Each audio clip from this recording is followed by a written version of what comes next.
I love I knew it. you'd have the goods. And you got you have it lit up. See, I'm slacking. I never lit mine. It was too hard to figure out the running. But I will tell you, it's funny. When I picked it up, it said life size, and I was thinking like, just like regular, like I wasn't thinking Thanos size, right? That thing was Bro, dude, if I can pull this that up, box. it's huge. When that box came, it was hilarious. I'm like, oh, so it's Thanos life size. Dude, I got this thing in LA because I did a show with Joe Russo. We did like a live hour-long show from his restaurant, and Sideshow was offered it as a set piece for our show. And when we had it, I was like, guys, I can't get this back to you. Like, I'm buying it from you. How much? And I bought it, but then I had to bring it from LA here to Nashville. I carried it onto the plane. Oh, geez. I couldn't. Like, this is me getting on the plane with it. That is fantastic, dude. Yeah, I mean, it's awesome. It's a centerpiece. You gotta do a little centerpiece. Bro. Yeah. Oh yeah. It completes through. Hey, Comic Book Nation, BD here. I'm connected right now with a man who, I usually see him all around the world at really exciting events. We're making the most of it. We're connecting because that all is going to be coming back. And he has been no less busy during this past year than under normal circumstances. Hiram Garcia is here, joining me over Zoom. Hiram, thank you for always good to see you, my friend. And no matter where we are, my friend, we always connect. So whether it's Europe, Hawaii, or just in our basements, we got it locked down. That's right. So if somehow anybody who's watching this is unfamiliar with you, you have your resume is unbelievable. We're going to talk about a lot of your work.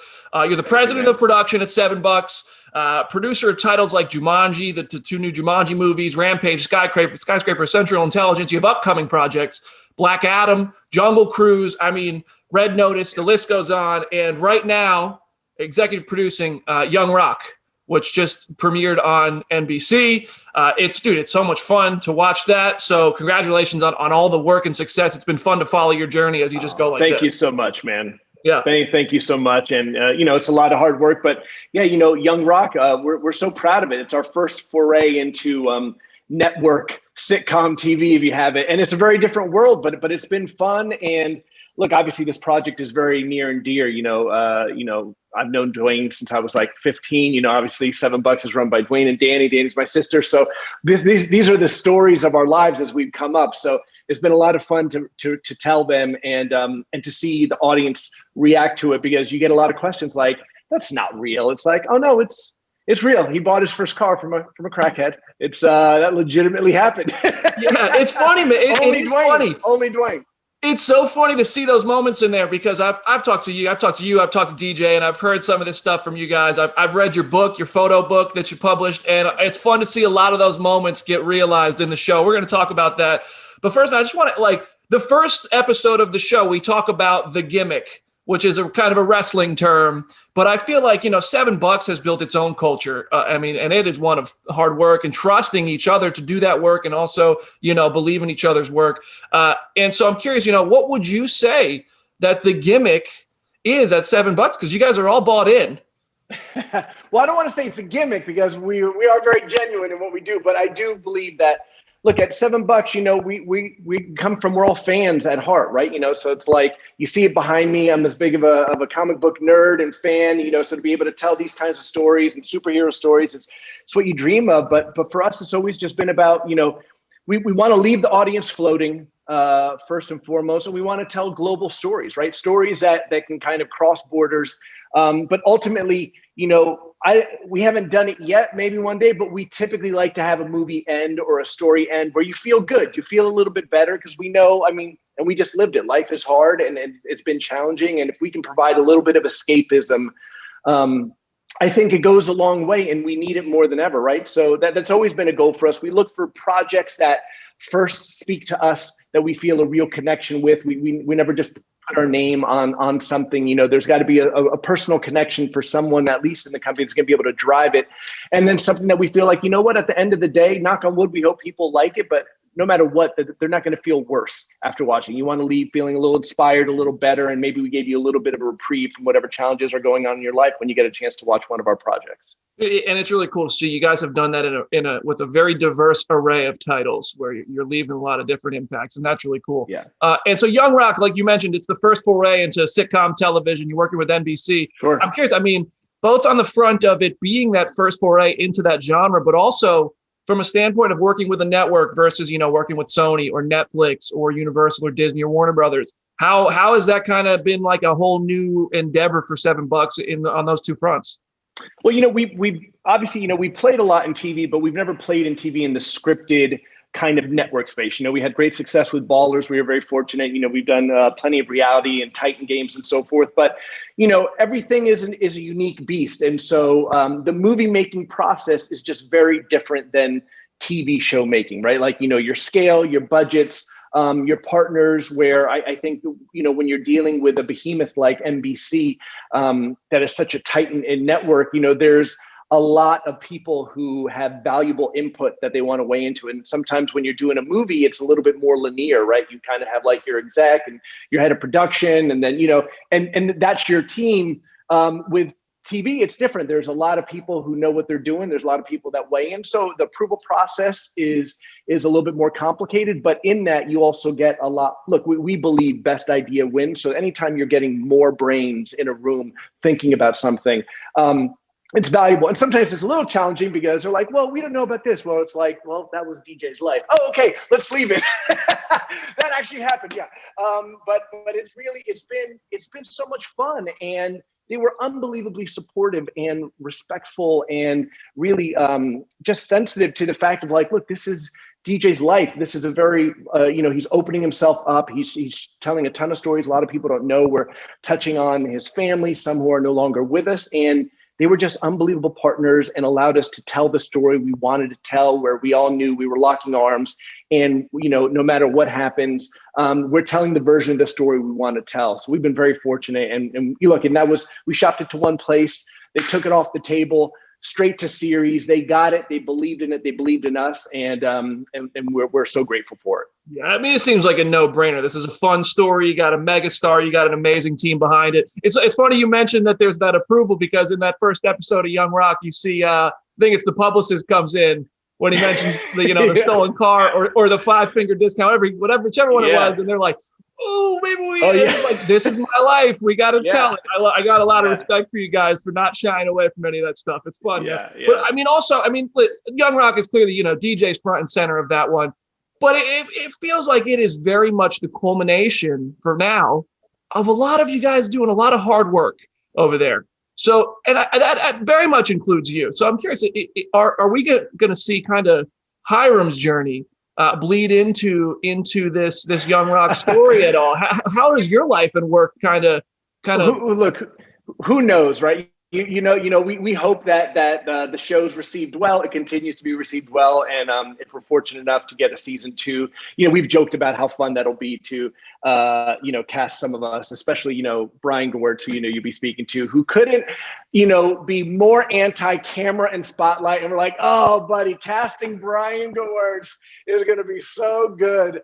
But look, that's the beauty of it. If we're able to, we'll let the story dictate it. But obviously, our lives are all intertwined, and it's a fun thing to do, and we've all been able to have some success together. So, if we're fortunate enough, if the fans let us come back for season 2, I think for sure you gotta, and whatever it is, I'm casting someone with a great head of hair, but it's gonna be like yours, just nice and flowing, real big and full. Suddenly Brad Pitt is playing Hiram Garcia. Yeah, suddenly, right? Look at that. Look at that of course he is. Guy. Of course he's ripped. Why is his shirt off the whole time? He's just so buff. and then you'll be doing all the promo. We just had to find the person who most represented me. Exactly. And that was what we found. Global search. I love it. That's an exciting. That must be exciting for you guys over there. But also, I mean, you already have had to cast some real life people, some very iconic people who are real, like people who in your life. But also people who are very much larger than life figures, people like me who have never met them and have just really had an iconic impact on the world, within the world of wrestling, but outside of that as well. what goes into, is there like an added pressure to make those decisions to Oh, of find somebody to course. play these real life figures? Yeah, for sure. And on both sides, right? So first off, we're casting people we know, right? Like, you imagine when you're sitting there and you're telling Atta, it's like, hey, look, these are some of the actresses who we think, represent you. It's like really cool because you're honoring them, and then you're also casting people that are so beloved, like iconic figures that we're fans of, that we grew up watching, and you just want to do them justice, right? You want to do them justice. You want to honor them, represent them in the best way, and it's really fun. And it's fun when you find those people that you're like, oh my God, this is a home run. They're fantastic, and they have something, right? Whether it's like, when you see them smile and you're like, there it is. There's that 1,000-watt smile that, like, Rocky had. Those kinds of things. It's really fun, and it's been such a fun journey assembling such a great cast, and then watching them get immersed in these characters. And some of them, have like already known that, like, I look like this guy a little bit my whole life, and I've been waiting for my opportunity. And man, you put the camera on and they shine. So we're really proud of the cast we were able to assemble. And look, obviously we did this during a challenging time, right? It's, you're filming during a pandemic. You're limited to where you can film, how much access you have to people, where they can fly in. And I thought we were able to pull together really all top choices that would have been our first choices in general, and just all worked out. So there was a lot of good luck on our side, and we're very proud when you take a look at some of these guys. And look, the more you get to know them as we start to get into these episodes, you guys are going to have a blast, because they knock it out of the park, man. When you start hearing the impersonations and the voices and the little sayings, especially for like the wrestling fans that have been following these guys all their lives, that's going to really bring them back. That's going to be where I just really geek out. I know that's where you guys are going to get me. This is the stuff I grew up on, watching kind of the behind the scenes of it. It feels really cool. Oh yeah. But listen, so, I do want to talk about the future with you as well, because $7, you guys are so busy and it's awesome. And you guys have so many projects that, I mean, to say I'm excited would be an understatement, man. And you know that every time we talk, that, man, of course. So first of all, I mean, just in general, you guys are, I'm curious, where do you want to see $7 go from a production standpoint? Because you're rebooting titles, you're creating new titles, you're making documentaries, you're joining franchises, you're making franchises of your own. What is the ultimate goal for $7? I think we just want to keep growing, right? We just want to keep going, and we want to become synonymous with just, God, anytime I see that logo on a film or on a TV show, I know I'm going to be happy, right? It's just like, it's that feeling of we got trust in these guys, and we know when we go and we invest in something, we invest some time in something they made, that we're going to be taken care of, and we're going to leave really happy. That's our goal, and look, we have big ambitions. We're still, relatively small in terms of personnel. We always kind of have that mom and pop shop, but our ambitions are huge. And so we continue to expand and grow and kind of, put our hands in new areas, just like you see with Young Rock and us being in network TV now. But we're excited about it. And like I said, coming from that place of being fans, there's just tons of properties that, we want to continue to tell. And, much like we did Jumanji, you mentioned, even reboot, I always like to say we like to continue. I think we're big on honoring the original content, like we did with Jumanji. Jumanji was, man, we loved the original movie. Didn't want to remake it. That was never the goal. The goal was, let's just continue it. And, we come from that generation where people are like, don't mess with my childhood. Well, believe me, we're with that spot. We're not taking away. We're adding to it. We're just continuing a story. And I think that's really where it starts to get fun, because now you're utilizing the equity we all feel and the stuff we cared about these projects, and carrying that forward onto new versions of those stories. So we continue to have big plans and more announcements to make, and hopefully you're going to be as excited about them as you always are. And speaking of big plans, I see you got the DC characters right behind you. Yeah, bud. We've been talking about Black Adam every time we sit down, and we're so close now to this thing getting started. Rock hasn't stopped working out one day for this thing, and he's letting never trained more for a role. He's never trained more for a role. He's like, we're doing fittings, and they're like, you got bigger. He's like, oh yeah, sorry, I got a little bigger. Like, the super suit doesn't fit you anymore, I'm telling you, it's like, that's unreal. Dude, so I mean, I want to hear just whatever you can say. Like, do you guys know when you're getting started or where you're going to film that one yet? Yeah, so we're getting started soon. Actually, we begin filming in April. We'll be in Georgia, home away from home, and we're really excited, man. We have everything is ramped up. We're so fired up for this team. Obviously, you know how passionate we are about this project. This is very special to us, and not only Black Adam, but JSA and all these characters we're introducing to the world and what we want to do with it. And we're just. Look, we were supposed to have been filming, last year. COVID, it delayed everyone. It kind of got in the way, but we're happy we were able to pause, regroup, and now we're going to be getting going. And by April we'll be shooting and on track to bring this thing home. So, man, so fired up. I can't tell you enough. You know how much I love this project, and from conceptualizing to figuring out what our statues are going to be so I can have them behind me to all the fun stuff that comes to the universe we're making. We have such high ambitions and such high hopes for this, and we just really can't wait to make the fans proud. You guys are going to have to team up with Sideshow on those figures, because I need the highest quality. Those are our boys. Those are our boys. Come on, that's our team. So I got to ask, what was your reaction as a guy who's been a fan of these characters so long when you saw DJ in a costume for the first time, wherever that, like, I don't know if it's a final costume yet, but when you saw a costume, it just a fitting is awesome. It's a lot of just, oh my God, if you could high five through, you can't, because we're all remote, in our Zoom things, but look, the guy's a walking superhero, right? And if there was ever anyone born to play a character, it's him. It's why we've been, we've been developing Black Adam. Who knows how many? I feel like it's been close to like a decade at this point where we've been talking about this and on it. And you see him in that, and you're like, that's him. That's why we've been waiting. That's why we've been working so hard to make this happen. This guy is Black Adam, and he is going to change the DC universe, buddy. He's going to change that thing. Dude, I can't wait. I'm getting chills thinking about it. But you guys also have other huge titles, like Hobbs and Shaw was a huge success, and rightfully so. I love that film, man. It's so much fun. I feel like it's a part of Fast and Furious, but I feel like that thing is like ready to be its own franchise in its own right. So, have you guys been fleshing that out in terms of like cast, like the sequel plans? Where are you guys at with that? And can it go on, because Fast and Furious is slated to end?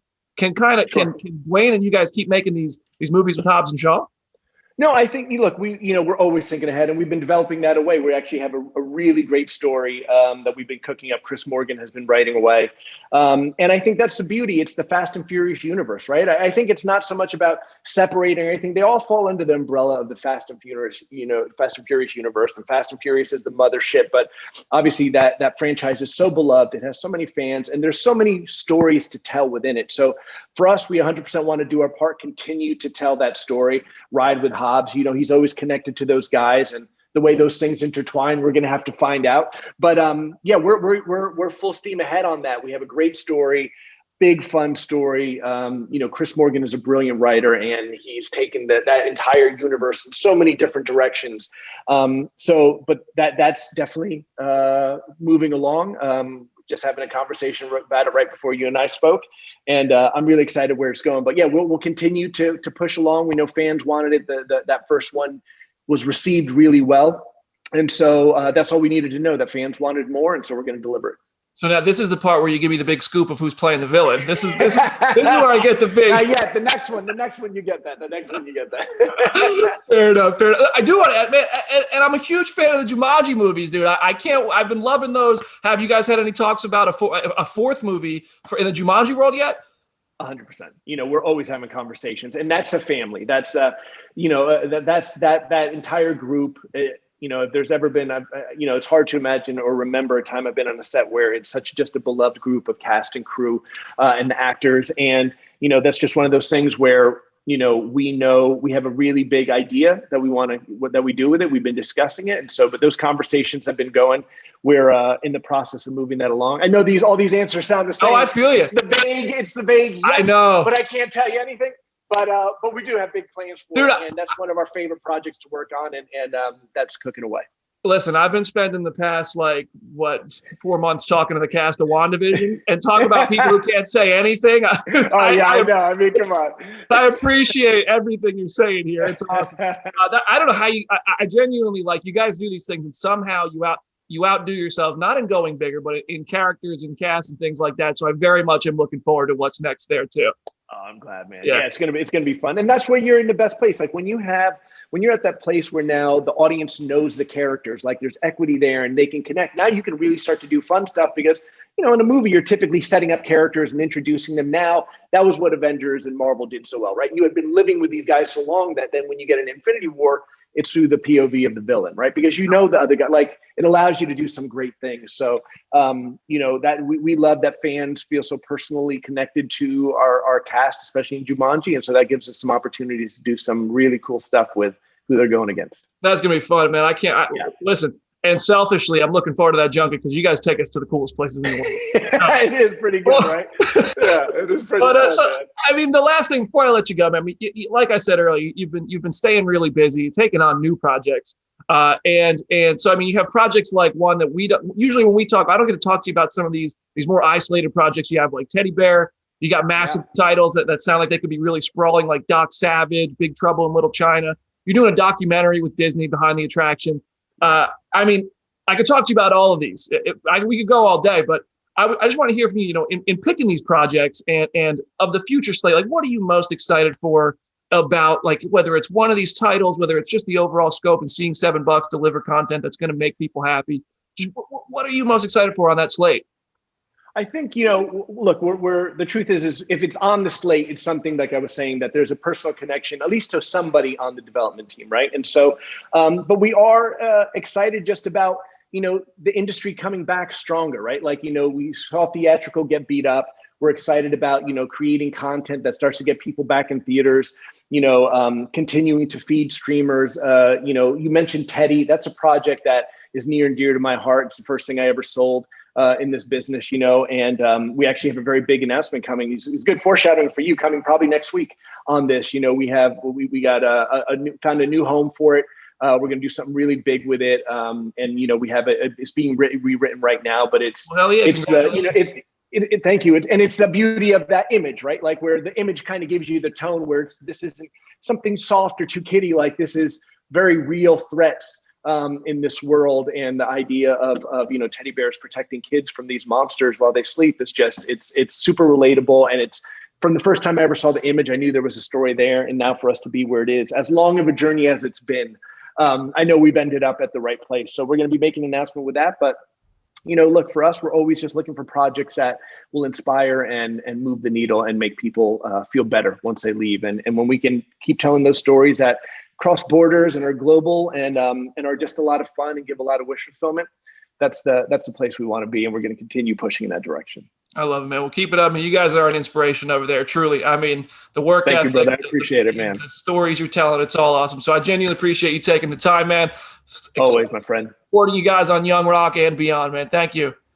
Thank you, as always, my friend. Always good catching up. And hopefully I'm seeing you in person soon, man, so we can do it right. Fingers crossed, brother.